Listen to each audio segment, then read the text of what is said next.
मखलूक में सबसे बेहतर कौन, उसका तज़किरा फरमा रहा है। दुनिया का हर इंसान चाहता है कि मैं बेहतर बन जाऊं। कोई अपने लिबास की वजह से बेहतर बनना चाहता है, कोई गाड़ियों की वजह से बेहतर बनना चाहता है, कोई बंगलों की वजह से बेहतर बनना चाहता है, कुछ मादी चीजों के जरिए कोई बेहतर बनना चाहता है। लेकिन मेरे करीम ने एक ज़ाब्ता अता फरमाया, एक दस्तूर अता फरमाया, और उसने वाज़ेह फरमा दिया कि मखलूक में बेहतर कौन है। तो कुरान मुक़द्दस में अल्लाह ने फरमाया, इन्नल्लज़ीना आमनू व अमिलुस सालिहात उलाइका हुम खैरुल बरिया। बेशक वो जो ईमान लाया और जिसने नेक अमल किया, ये दो चीजें किसी इंसान के पास आ जाएं, ईमान की दौलत भी आ जाए और अमले सालेह का जज्बा भी उसके अंदर पैदा हो जाए, तो मखलूक में अल्लाह अज़्ज़ व जल उसे बेहतर बना देता है, उसे इज्जत व सरबुलंदी अता करता है, उसे कामयाबी और कामरानी अता करता है। वो इंसान दुनिया के इंसानों के सामने भले गुर्बत की चक्की में पीसा जा रहा हो, उसके जिस्म पर कीमती लिबास भले न हो, उसके पास रहने के लिए झोपड़ा भले हो, उसके पास चलाने के लिए साइकिल भले हो, अगर उसके पास चटाई ही है, नर्म गद्दा नहीं, लेकिन अगर उसके पास ये दो दौलतें मौजूद हैं, ईमान और अमल सालेह, किसी इंसान के नजदीक वो कमतर हो सकता है, लेकिन मेरे मौला के नजदीक यही सबसे बेहतर इंसान है। बहुत माशाअल्लाह। मेरे प्यारे आका सल्लल्लाहु अलैहि वसल्लम के प्यारे दीवानों,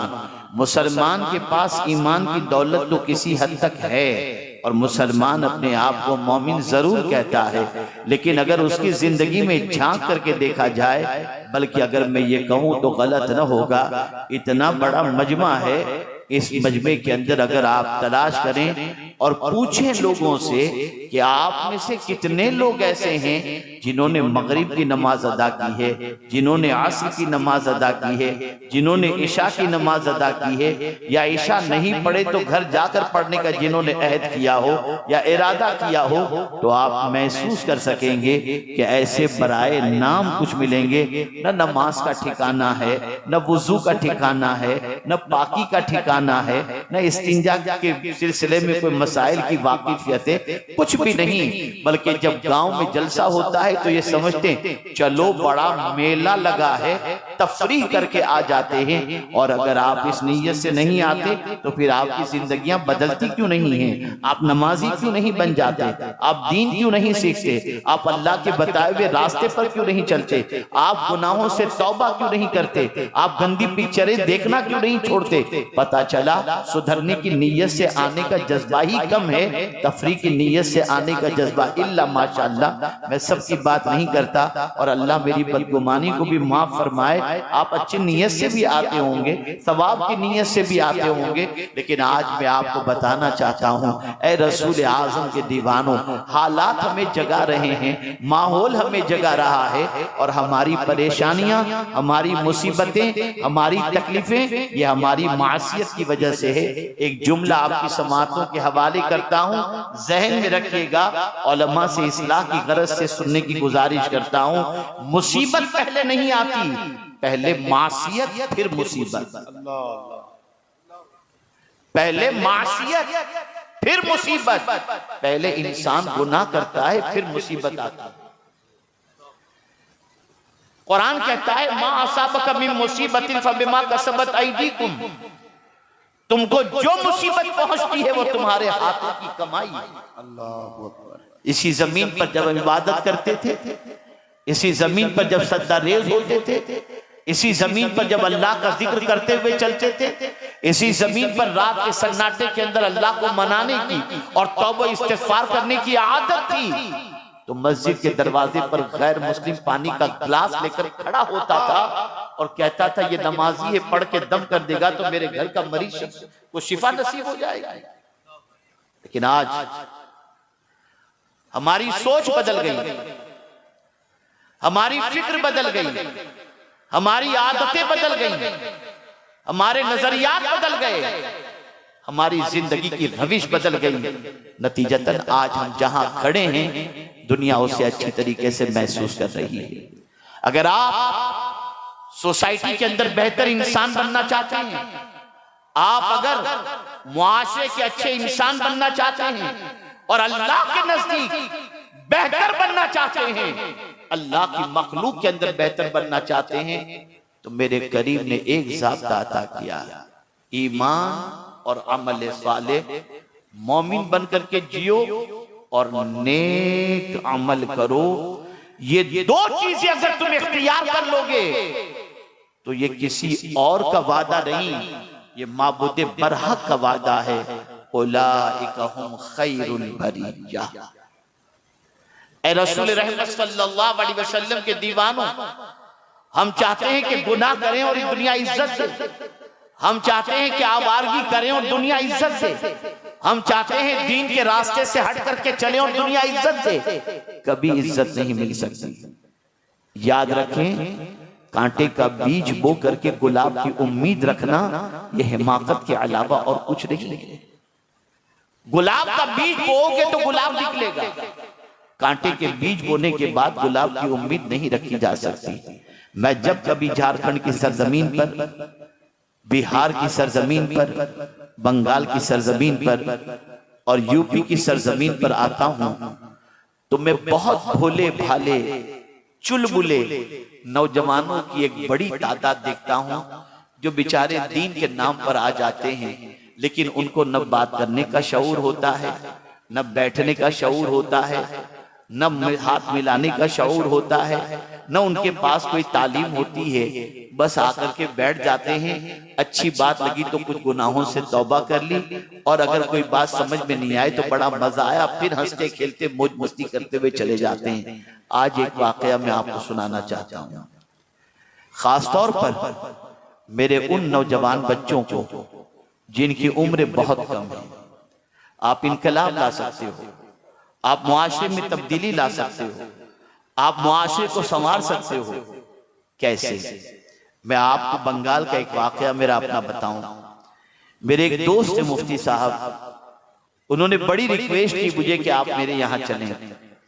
मैं उमूमी तौर पर बहुत सारे इस किस्म के इलाकों से थोड़ा सा डरता हूँ, घबराता हूँ, लेकिन उनके इसरार पर मैं उनके इलाके में गया। एयरपोर्ट पर वो रिसीव करने आए थे, साथ चले, 2-2.5 घंटे का सफर था।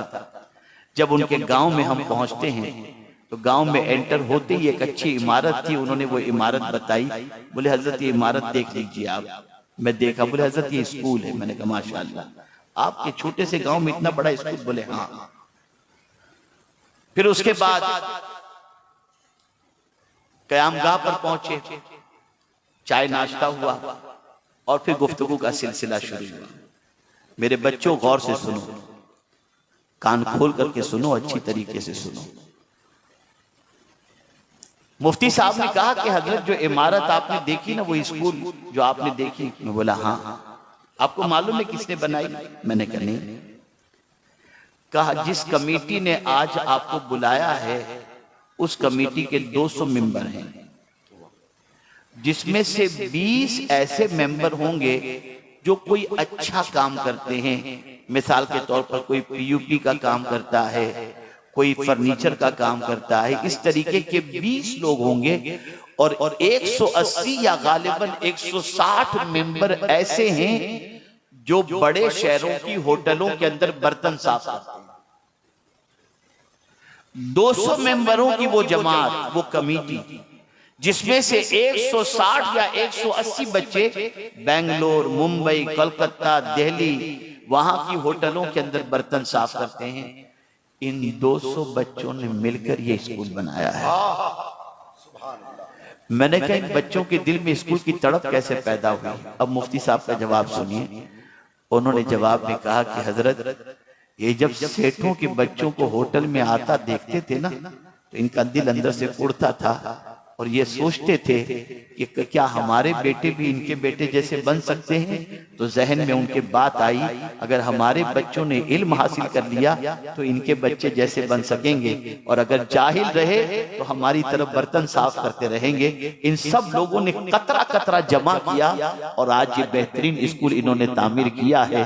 और आज इस स्कूल के अंदर सैकड़ों बच्चे पढ़ रहे हैं जो आगे चल करके बेहतरीन इल्म के जेवर से आ रहा। मेरे बच्चों, तुम भी अपनी सोच बनाओ, तुम भी मुआशरे के अच्छे बच्चे बनो, तुम भी सोसाइटी के अच्छे इंसान बनो।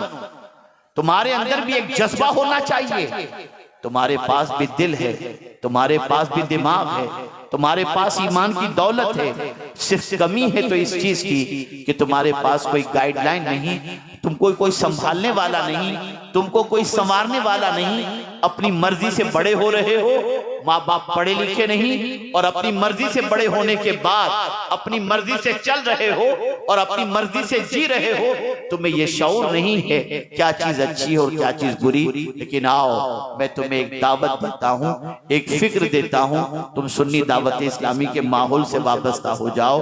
तुम अपने आप को दीनी तालीम से आरास्ता कर लो, तुम अपने आप को दुनियावी तालीम से आरास्ता कर लो। याद रखो, एक दिन तुम देखोगे कि तुम भी यहाँ बैठे होगे या किसी बुलंदी पर बैठे होगे और दुनिया तुम्हारा इस्तकबाल कर रही होगी, दुनिया तुम्हारा वेलकम कर रही होगी। उसके लिए कोई सरमाए की जरूरत नहीं है।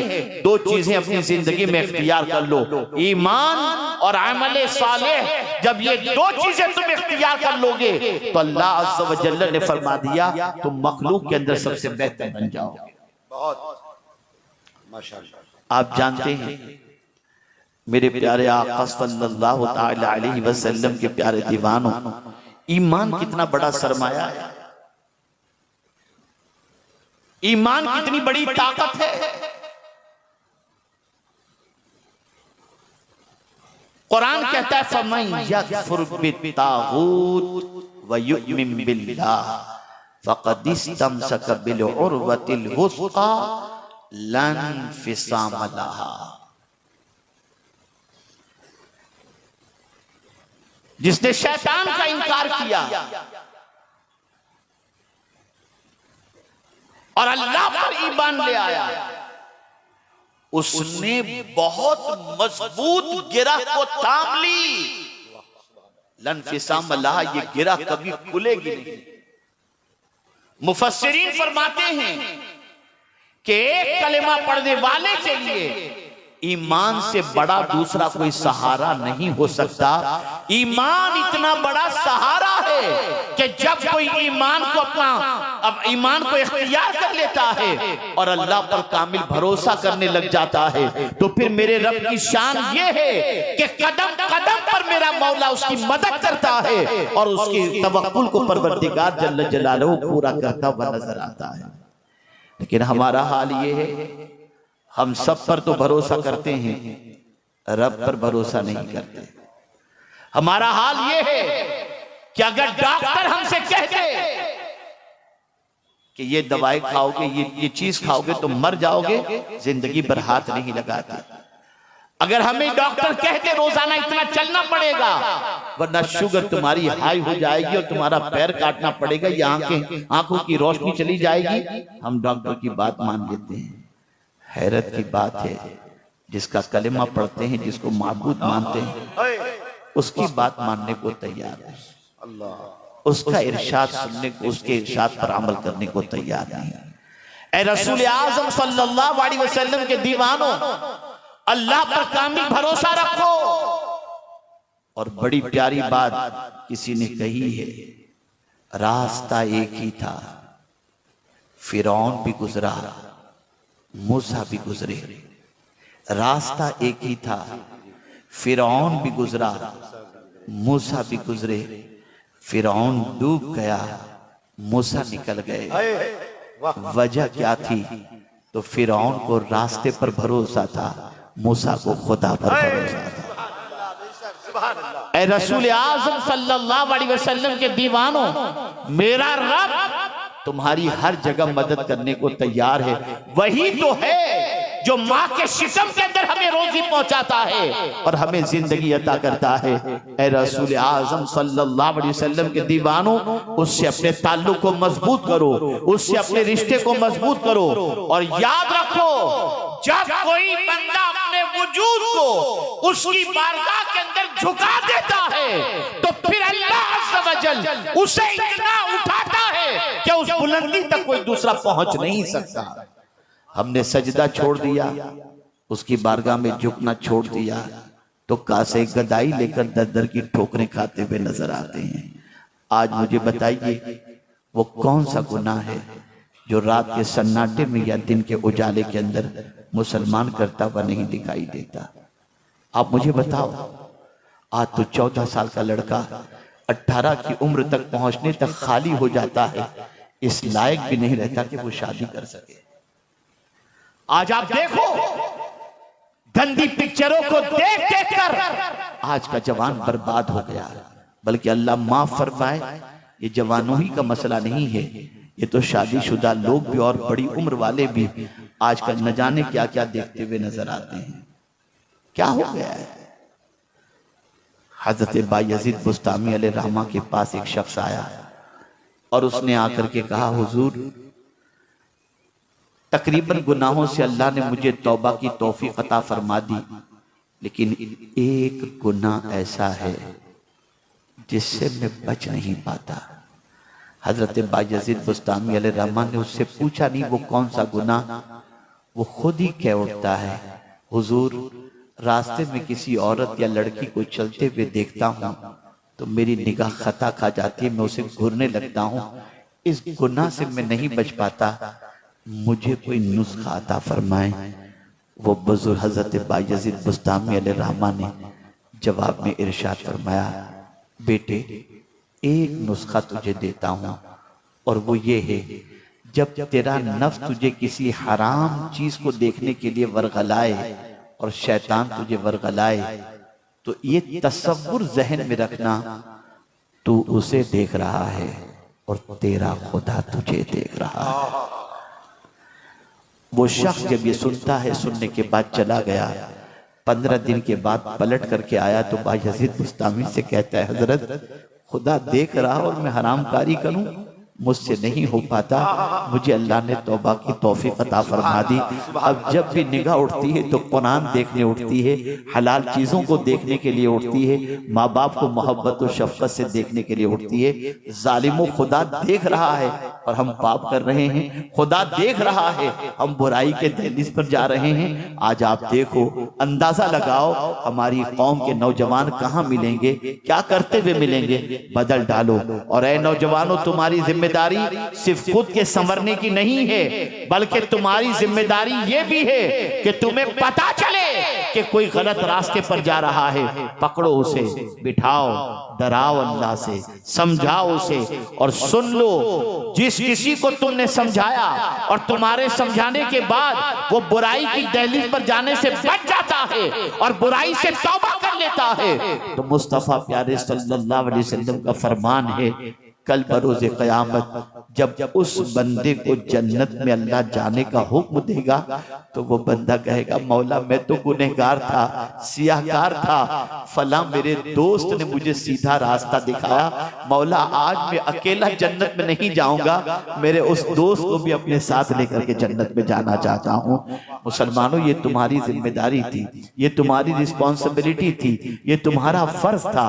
अगर हमने ये फर्ज निभाया होता तो हमारे बच्चे आवारा नजर ना आते, हमारे बच्चे बदकिरदारी के अंदर नजर ना आते, लेकिन हमने ये जिम्मेदारी तर्क कर दी और इसको जिम्मेदारी महसूस ही नहीं की, नतीजतन हमारा मुआशरा बिगड़ रहा है।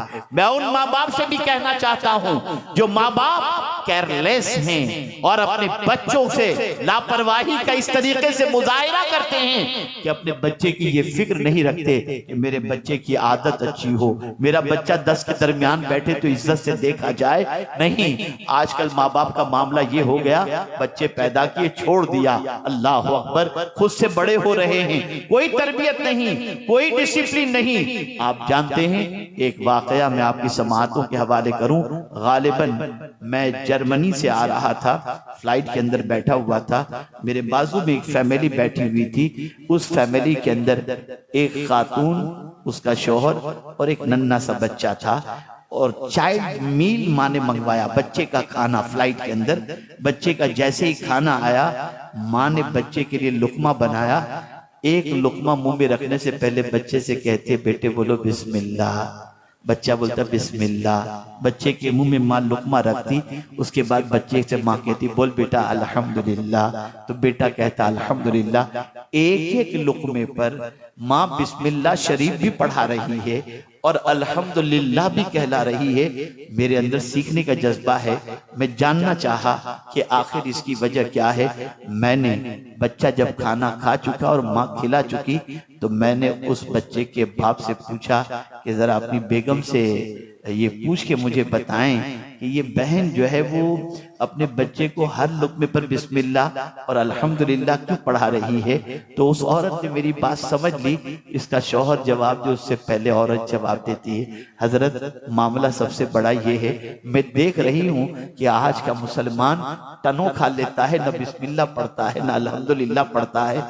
तो मैं अपने बच्चे को हर लुकमे पर इसलिए बिस्मिल्लाह पढ़ा रही हूँ और हर लुकमे पर अल्हम्दुलिल्लाह इसलिए कहला रही हूँ, ताकि बड़ा होने के बाद शुरू में तो कम से कम एक बार बिस्मिल्लाह पढ़ ले और आखिर में तो एक बार अल्हम्दुलिल्लाह पढ़ ले। उस माँ की अजमतों को सलाम, जो माँ अपने बच्चे की तरबियत में इतनी फिक्र करती है। लेकिन आज की माएं सीरियल देख रही हैं, बच्चा दूध के लिए रो रहा है, माँ को फिक्र नहीं है। टहलने के लिए निकल रही है, बच्चा तड़प रहा है, माँ को फिक्र नहीं है। बाप कमाने के लिए निकल रहा है, बच्चा तड़प रहा है, बाप को फिक्र नहीं है। सुन लो, हदीस मुस्तफा सल्लल्लाहु अलैहि वसल्लम है, कुल्लुकुम राइन व कुल्लुकुम मसऊलुन अन रइयतिही। याद रखो, हर बच्चे के बारे में उसके माँ बाप से कयामत के दिन पूछा जाएगा। क्या आप नहीं चाहते कि आपके इस इलाके के बच्चे, आपके बच्चे ऐसे बन करके यहां से निकलें कि पूरी दुनिया में उनका नाम हो? क्या आप नहीं चाहते कि 10 के दरमियान आपका बच्चा बैठे तो आपके बच्चे को इज्जत की निगाह से देखा जाए? अगर आप चाहते हैं तो आप उसके लिए वक्त दीजिए, उसके पीछे टाइम सर्व कीजिए। याद रखें, मेरे प्यारे आका सल्लल्लाहु ताला अलैहि वसल्लम के प्यारे दीवानों, इमाम गजाली रहमतुल्लाह ताला अलैह यहाँ तक फरमाते हैं कि अपने बच्चों को खाने पीने के आदाब भी सिखाना, ये भी माँ बाप की जिम्मेदारी है। सिखाते हैं, खुद ही को नहीं मालूम तो क्या सिखाएंगे, कैसे सिखाएंगे? अब अगर कोई ये तसव्वुर करता हो, मौलाना आप कह रहे हैं लेकिन हमारे यहाँ तो मसला ये है कि कल क्या हमें खाना है उसकी फिक्र है, अब ये सारी चीजें कहां से करें? तो मैं आपको बताऊं, गुर्बत इतनी भी नहीं है जितनी रसूल आजम सल्लल्लाहु अलैहि वसल्लम के दौरे पाक के अंदर, सहाबा के अंदर थी। आप जरा सोचो, गज़वे ओहद में शहीद होने वाले सहाबा के पास कफन भी पूरा नहीं था। अल्लाह, आप जानते हैं कि आज सैयदुश शुहदा सैयदना अमीर हमजा रदियल्लाहु ताला अन्हु, हजरत मुसाब इब्ने उमैर, हजरत अब्दुल्लाह इब्ने जहश रदियल्लाहु ताला अन्हुम का जहां मज़ार अक़दस मौजूद है, उनकी तदफीन के लिए क्या चीज थी? एक चादर। ऊपर का हिस्सा ढांका जाता तो नीचे का हिस्सा खुला रहता था, और नीचे का हिस्सा ढांका जाए तो ऊपर का हिस्सा खुला रहता था। आज मुसलमान दुनिया में कहीं भी मरे उसे पूरा कफन तो मिल जाता है, लेकिन उस वक्त ये भी नहीं था। लेकिन आप जानते हैं आका करीम सल्लल्लाहु अलैहि वसल्लम के वो सहाबा जो गुर्बत की इतनी चक्की में पीसे जा रहे थे, लेकिन बावजूद ईमान का वो पहाड़ थे कि दुनिया उनके नाम से कल भी लरसती थी और आज भी लरसती हुई नजर आती है।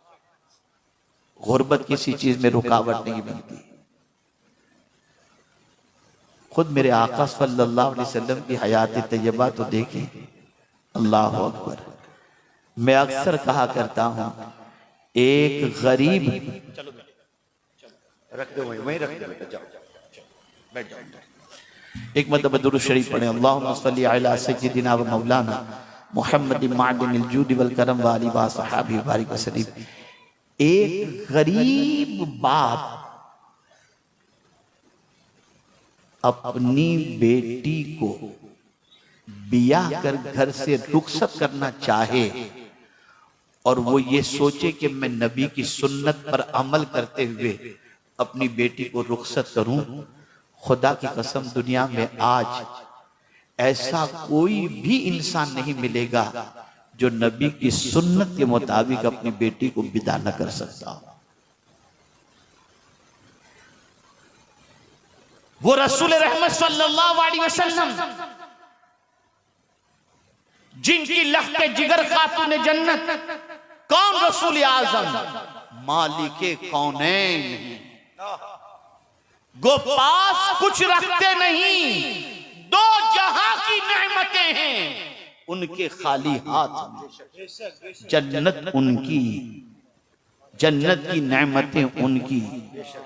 वो अगर चाहें तो अपनी बेटी के लिए हूर को जमीन पर खिदमत के लिए उतार कर पेश कर सकते हैं, लेकिन बेटी आती है हाथ में छाले पड़े हुए हैं, सरकार घर का काम करते करते थक जाती हूं, ये देखिए ना मेरे हाथ, कोई कनीज मुझे दे दें ताकि मेरा हाथ बटाए और खिदमत में मेरा साथ दे। कुर्बान जाइए, मेरे आका को अपना गरीब उम्मती याद आ गया कि कल मेरा गरीब उम्मती अगर उसकी बेटी भी उसके पास आएगी और आकर के कहेगी अब्बा जान मुझे कोई काम वाली दे दीजिए, मैं घर का काम करते करते थक जाती हूं, अगर आज मैंने मेरी बेटी को कनीज दे दी तो मेरे उम्मती को भी अपनी बेटी को मेरी सुन्नत पर अमल करते हुए कोई काम वाली देनी पड़ेगी। लेकिन अगर मेरे उम्मती के पास ये नहीं हुआ तो क्या होगा, तो क्यों न मेरी बेटी को मैं ऐसी चीज दे दूं कि मेरा गरीब उम्मती भी अपनी बेटी को दे सकता हो। फौरन खातून जन्नत से फरमाया, बेटी अगर तुम काम करते करते थक जाती हो ना तो सुनो, 33 बार सुभान अल्लाह पढ़ लो, 33 बार अल्हम्दुलिल्लाह पढ़ लो और 34 बार अल्लाहु अकबर पढ़ लो, तुम्हें थकान नहीं लगेगी। आप मुझे बताइए, एक गरीब बाप अपनी बेटी को देना चाहे तो ये देकर रसूल आजम की सुन्नत पर अमल कर सकता है। हम क्यों हुजूर की जिंदगी को भूल गए? हम आकाए करीम सल्लल्लाहु अलैहि वसल्लम की हयात तैयबा को क्यों पसे पुष्ट हमने डाल दिया और हमने अपनी जिंदगी को ताजुशात के अंदर कैसे गिरफ्तार कर दिया? बदलो अपनी सोच को।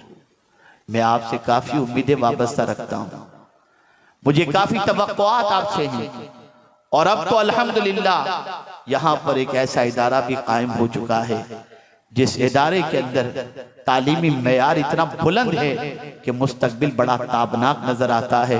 मौलाना अजहर साहब जो है माशाअल्लाह, जो हमारे दिल मोहम्मद भाई के भतीजे हैं, जो इदारा उन्होंने कायम किया है, तालीमी मेयार बहुत स्ट्रॉन्ग है।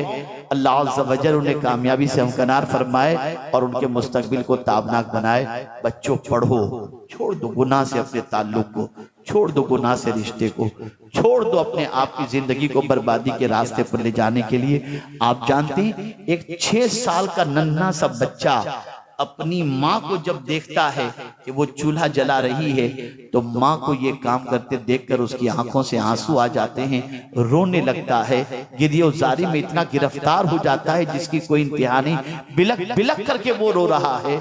माँ ने पूछा, बेटे क्या गलती हो गई कि तू रो रहा है? तेरी उम्र तो अभी बहुत छोटी है, 6 साल का बच्चा और तू इतना रो रहा है। माँ, आज मैंने तुझे देखा कि चूल्हा जलाने के लिए बड़ी लकड़ियों को तूने पहले आग में नहीं डाला, पहले तूने छोटी छोटी लकड़ियों को डाला। अगर कयामत में अल्लाह जहन्नम की आग को जलाने के लिए अगर मुझ जैसे छोटे बच्चे को पहले डालेगा तो क्या होगा? इस तसव्वुर ने मुझे बेचैन कर दिया है। ये छोटे से बच्चे थे, ये नन्हे से बच्चे। अभी कल ही मैंने अपनी गुफ्तगू में एक बात बताई, हजरत बायजीद बुस्तामी रहमतुल्लाह ताला अलैह वालिद बचपन में इंतकाल कर गए, 6 साल की उम्र है। माँ को किसी ने बताया कि फला मदरसे में मौलाना बहुत अच्छे हैं, बुजुर्ग सिफत हैं, अपने बच्चे को वहां दाखिला दिला दो, तुम्हारा बच्चा कुछ बन जाएगा। माँ हाथ पकड़ती है, बच्चे को लेकर जाती है। बुजुर्ग अर्ज करती है कि इनके वालिद का इंतकाल हो गया है और मैं इसे लेकर आपकी खिदमत में इसलिए हाजिर हुई हूँ कि आपका बड़ा नाम मैंने सुना है, मैं बस ये चाहती हूँ कि मेरा बच्चा वली बन जाए। क्या तमन्ना थी माँ की। आज की माएँ अपने बच्चों को डांसर बनाना चाहती हैं। वो माँ कितनी अज़मत वाली जो अपने बच्चे को वली बनाना चाहती है। माँ ने ये कहा और कहा मेरे बेटे को घर मत भेजिएगा हुजूर, घर आएगा तो इसका घर में दिल लग जाएगा, तालीम का नुकसान होगा, इसे हुजूर आपके पास रखिए। बच्चा रहने लगा। बायजीद बुस्तामी 6 साल की उम्र में पढ़ने के लिए गए, रुक गए। वक्त गुजरता गया, माँ की याद तड़पाने लगी। नन्हे से बच्चे की उम्र होती, नन्हे से बच्चे को माँ की याद नहीं आएगी तो किसकी याद आएगी। रात के सन्नाटे में रो रो कर अपनी रात गुजारने वाला ये बच्चा 6 महीने का अरसा गुजर जाता है। परेशान होता है कि 6 महीने हो गए मैंने अपनी माँ का चेहरा नहीं देखा। रोते हुए अपने उस्ताद के पास बायजीद पहुंचते और अर्ज करते हैं, हुजूर मुझे एक दिन की सिर्फ इजाजत दीजिए, मैं जाऊंगा, एक रात माँ के साथ गुजारकर मैं वापस आ जाऊंगा, मुझे एक दिन की इजाजत दीजिए। आंखों में आंसू देकर उस्ताद का दिल मोम हो गया। इरशाद फरमाया, जाओ बेटे मैं इजाजत देता हूँ लेकिन एक दिन से ज्यादा मत रुकना। बच्चे ने कहा ठीक है। बायजीद घर पर गए, दरवाजे पे दस्तक दी, माँ माँ करके आवाज दे रहे हैं, अंदर से कोई जवाब नहीं आ रहा है। पहली बार आवाज दी, अंदर से कोई जवाब नहीं आया। दूसरी बार आवाज दी, कोई जवाब नहीं आया। तीसरी बार जरा बुलंद आवाज से कहा, माँ। अंदर से आवाज आई, कौन? बायजीद ने कहा कि तुम्हारा बेटा बायजीद। इतना सुनना था कि माँ ने अंदर से कहा, मेरा बायजीद अभी नहीं आ सकता, मेरा बायजीद उस वक्त आएगा जब वो वली बन चुका। जब माँ ने ये कहा और दरवाजा नहीं खोला, बायजीद रोते हुए वापस मदरसे चले गए। 16 साल तक अपनी माँ के पास नहीं आए और उन्होंने मदरसे में इल्म हासिल किया। 16 साल के बाद एक रात हजरत बायजीद बुस्तामी के उस्ताद गिरामी को अल्लाह अकबर रसूल रहमत सल्लल्लाहु अलैहि वसल्लम ख्वाब में तशरीफ लाए। इरशाद फरमाया, सुनो तुम्हारे पास ये नौजवान जो पढ़ रहा है ना बायजीद, मुबारकबाद उसे पेश करो, हमने उसे विलायत कुबरा का ताज अता कर दिया है। अल्लाह अकबर। उस्ताद ने बच्चे को बुलाया, सीने से लगाया और फरमाया, तुम मुकम्मल हो चुके, अब तुम जा सकते हो। पलटकर घर पे गए। 16 साल के बाद माँ के पास जा रहे हैं, दरवाजे पे दस्तक दी। पहली ही बार दरवाजे पे दस्तक देते ही माँ ने अंदर से पूछा, कौन? कहा तेरा बायजीद। दरवाजा खोला, बेटे को देखा, मूछें निकल आई थी, जवां साल खड़ा था। माँ ने सीने से लगाया और कहा, बेटे मुझे खुशी है कि तुमने अपनी मंजिल पा ली और जिस मकाम पर मैं तुझे देखना चाहती थी उस मकाम पर तुम पहुंच गए। उसके बाद माँ ने दुआ के लिए हाथ उठाए और कहा, मेरे परवरदिगार, मेरी तूने एक तमन्ना तो पूरी फरमा दी कि मेरे बेटे को तूने विलायत कुबरा के मकाम पर फाइज फरमा दिया। बस अब मेरी कोई और तमन्ना नहीं, बस एक ही तमन्ना है, तेरी बारगाह में ईमान के साथ आ जाऊं। ये कहते ही रूह परवास कर जाती है और उनकी माँ इस दुनिया से कुछ कर जाती। वो माएँ थी जिनको अपने बच्चे की तरबियत की इतनी फिक्र थी। नादानो, तुम्हारा बच्चा गलियों के अंदर गुल्ली डंडे खेल रहा हो, तुम्हें इसकी फिक्र नहीं होती। नंगा नाच कर रहा हो, तुम्हें इसकी फिक्र नहीं होती। डांस कर रहा हो, तुम्हें इसकी फिक्र नहीं होती। तुम कब अपने बच्चों के बारे में फिक्रमंद होगे? बदलो अपनी सोच को, बदलो अपने अफकार और नजरियात को। एक अच्छा इंसान बनाओ, एक अच्छा मुसलमान बनाओ, खुद भी परफेक्ट बनो, अपनी औलाद को भी परफेक्ट बनाओ। और 2 चीजें अगर तुमने इख्तियार कर ली तो अल्लाह मखलूक के अंदर तुमको मुमताज पोजीशन अता फरमा देगा। और वो 2 चीजें ये हैं, ईमान और अमल सालेह। अमल सालेह से मुराद इबादत, मुआमलात और अखलाक। इबादत में भी तुम पंक्चुअल, मुआमलात के अंदर भी तुम पंक्चुअल हो जाओ और इसी के साथ तुम्हारे अखलाक भी अच्छे हों। एक चीज नहीं कि 5 वक्त की नमाज भी पढ़ो, जैसा कि आज होता है कि बहुत सारे नमाज भी पढ़ते हैं, 5 वक्त की नमाज पढ़े और रात को जाकर के गाने देख रहे हैं। गजलें देख रहे हैं, पिक्चर देख रहे हैं, हज करके आए, कोई जिंदगी में फर्क नजर नहीं आता। तो ऐसा नहीं, एक जमाना भी था ना, आपको याद होगा या मेरी उम्र के जो लोग होंगे उन्हें याद होगा कि अगर किसी मोहल्ले का कोई शख्स हज करके आ जाता और मोहल्ले में कभी झगड़ा होता था ना, तो लोग कहते थे हाजी साहब जो कह देना वो फाइनल, जो हाजी साहब कहते। और आज हज के नाम पे पैसे लूटे जा रहे हैं, टूर वाला गायब हो रहा है। जरा देखो क्या हो रहा है, कहां चले गए हैं। हम जब बिगड़ गए तो हमारे हालात बिगड़ गए, हम जब सही थे तो हमारे हालात भी सही थे।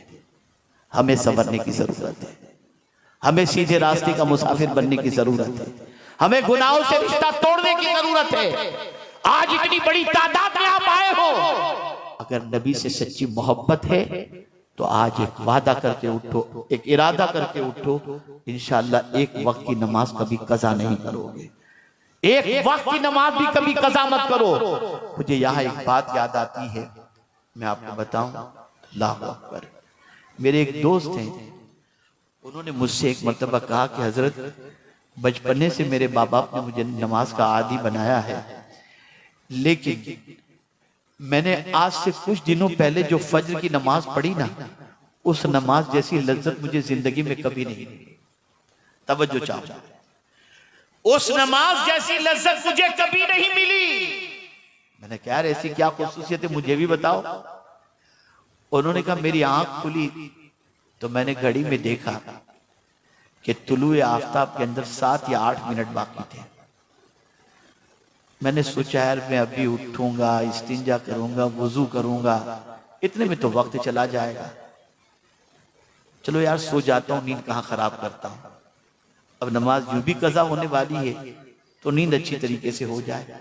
लेकिन एक ख्याल ने मुझे बिस्तर से उठने पर मजबूर किया, और वो ख्याल ये था, अचानक मुझे हुजूर की हदीस याद आ गई कि मेरे आका फरमाते हैं नमाज में मेरी आंखों की ठंडक है। बस मेरे दिल ने कहा अगर मैं उठ के नमाज पढ़ लूंगा ना तो हुजूर की आंखों को ठंडक पहुंचेगी। मैं जल्दी से उठा, जल्दी मैंने वुजू किया और 2 फर्ज ही मैंने अदा कर ली ताकि मेरी नमाज कज़ा न होने पाए। यकीन जाने उस नमाज की लज्जत में आज तक नहीं भूल सका, जिस नमाज के बारे में मेरे जहन में ये तसव्वुर आया कि नमाज हुजूर की आंखों की ठंडक है। आप मुझे बताओ, नमाज कज़ा करते हो, हुजूर की आंखों को ठंडक नहीं पहुंचा रहे हो। अगर तुम हुजूर की आंखों को ठंडक पहुंचाओगे ना तो हुजूर तुम्हारी पूरी जिंदगी को सुकून से भर दिया करेंगे। कितने ताज्जुब की बात है, जो रसूल पूरी रात अपनी उम्मत के लिए रोते रहे, आज उसी रसूल के उम्मती पूरी रात गंदी पिक्चर देखने में खर्च कर। क्या करते? सुन्नी दावत इस्लामी का इज्तिमा तफरीह के लिए नहीं होता, सुन्नी दावत इस्लामी का इज्तिमा नामवरी के लिए नहीं होता, सुन्नी दावत इस्लामी का इज्तिमा भीड़ भाड़ इकट्ठा करने के लिए नहीं होता, शोहरत के लिए नहीं होता। सुन्नी दावत इस्लामी का इज्तिमा एक ही मकसद के लिए होता है, जो खुदा से दूर हैं उनको खुदा से करीब कर दो, जो हुजूर से दूर हैं उनको हुजूर से करीब कर दो। हम बस यही चाहते हैं गुनाह से रिश्ता टूटे और हुजूर से रिश्ता जुड़े, गुनाह से रिश्ता टूटे, खुदा से रिश्ता जुड़ जाए। आज से अपनी जिंदगी को तब्दील करो, आज से अपनी जिंदगी में इनकलाब लाने की कोशिश करो। मैं उम्मीद करता हूं कि इंशाअल्लाहुल अज़ीम आज के बाद आप अपनी जिंदगी के बारे में गौर करेंगे, अपनी जिंदगी के बारे में सोचेंगे, सीधे रास्ते के मुसाफिर बनने की कोशिश करेंगे। इरादा तो 15 मिनट से ज्यादा का कहने का नहीं था, लेकिन आपके ज़ौक़ समाअत ने मुझे बहुत ज्यादा कहने के लिए जो है वो आमादा किया। मैं आपका मशकूर हूँ कि बड़ी संजीदगी के साथ आपने अभी तक मेरी गुफ्तगू समाअत फरमाई। बस इतना सुन लें, अगर कोई शख्स इशा की नमाज में सुस्ती करता है और फज्र की नमाज में सुस्ती करता है तो हुजूर फरमाते हैं सल्लल्लाहु अलैहि वसल्लम, मुनाफिक पर 2 वक्त की नमाजें भारी हैं, इशा की और फज्र की। और जो शख्स जानबूझ करके एक वक्त की नमाज कज़ा कर दे, अल्लाह उस पर से अपने दस्ते अमान को उठा लेता है।